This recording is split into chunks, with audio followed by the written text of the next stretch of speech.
The world is not random. The world is moving in the direction it is because it's been planned to do that.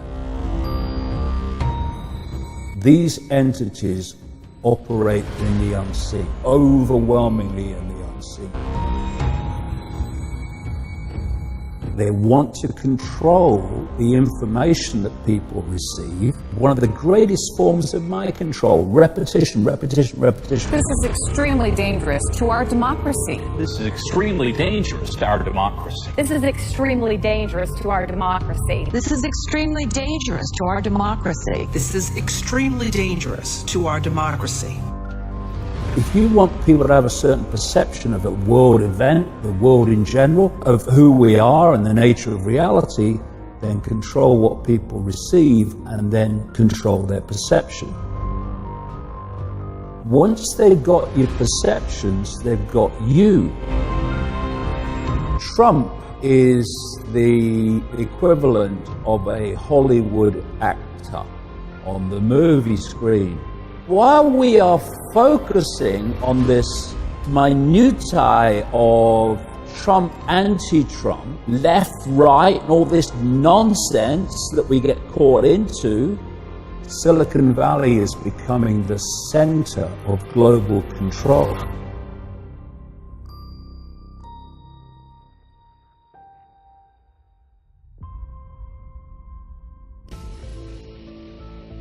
This global conspiracy that I've been exposing for 3 decades is basically the hijacking of human perception.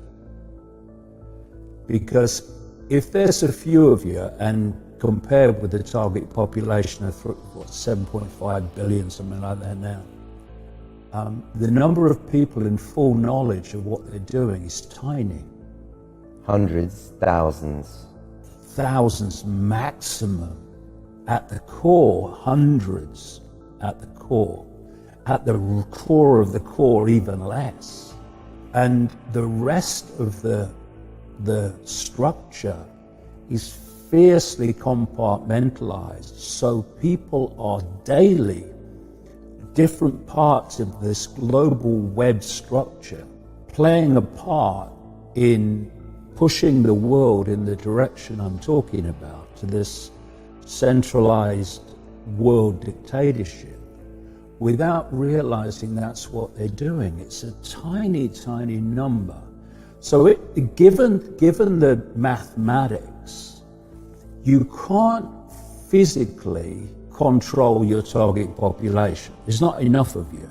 Yes, you can do it through people in uniform, which is manipulating the target population to police the target population, but you can't do it en masse. What you need to do is control the perceptions of the population, because perception is everything. Perception dictates what you believe, what you don't believe, what you'll challenge, what you won't challenge, what you'll accept, you won't accept, support, everything. Once they've got your perceptions, they've got you, and they've got your life, and they've got the collective perception. They have humanity.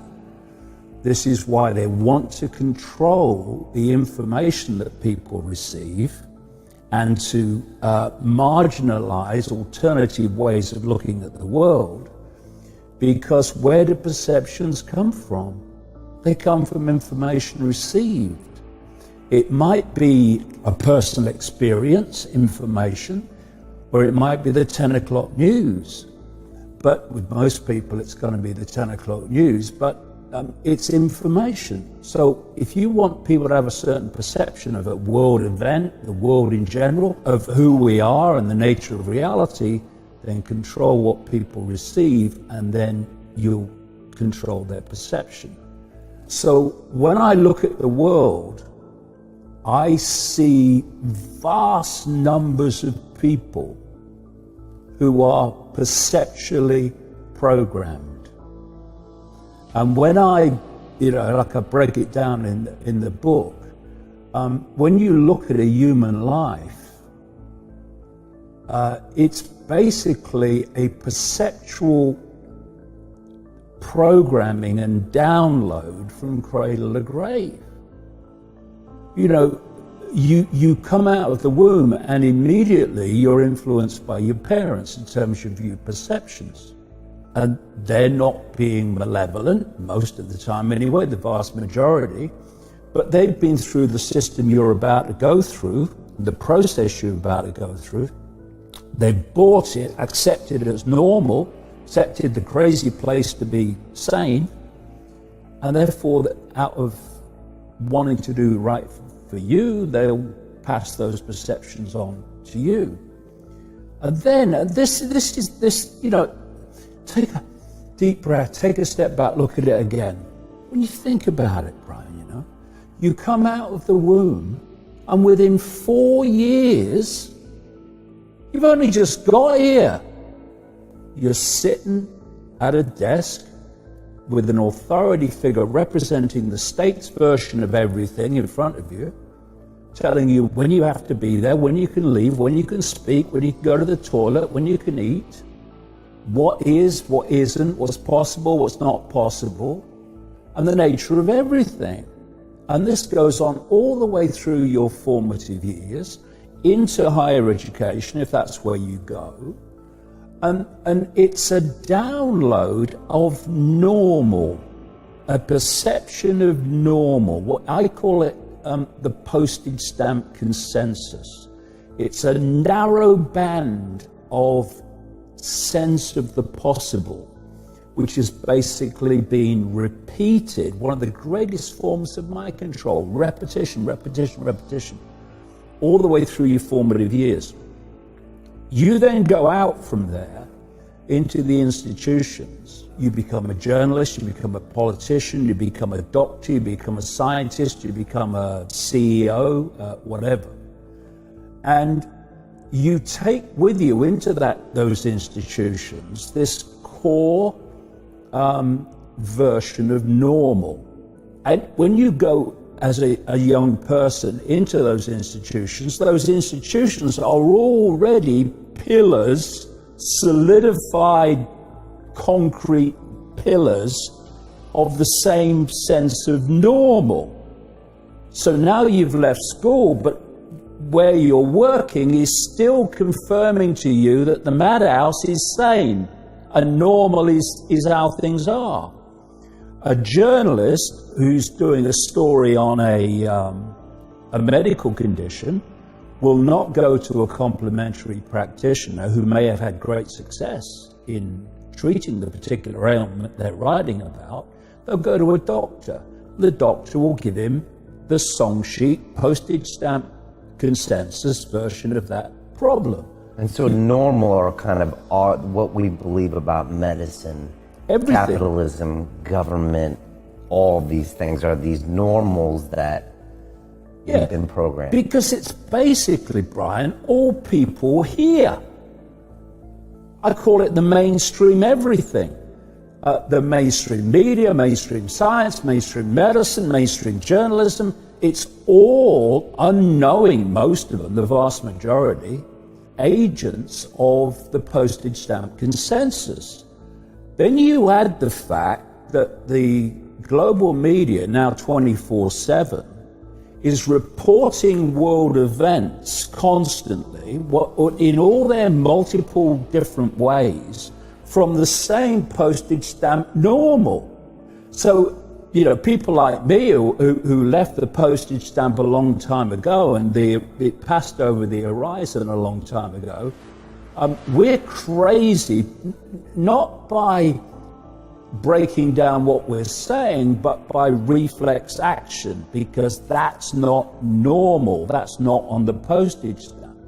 Then you look at politics, and we've got a choice between left, right, and center, what's called the political class. That's very, very true, political class, but I would call it something else.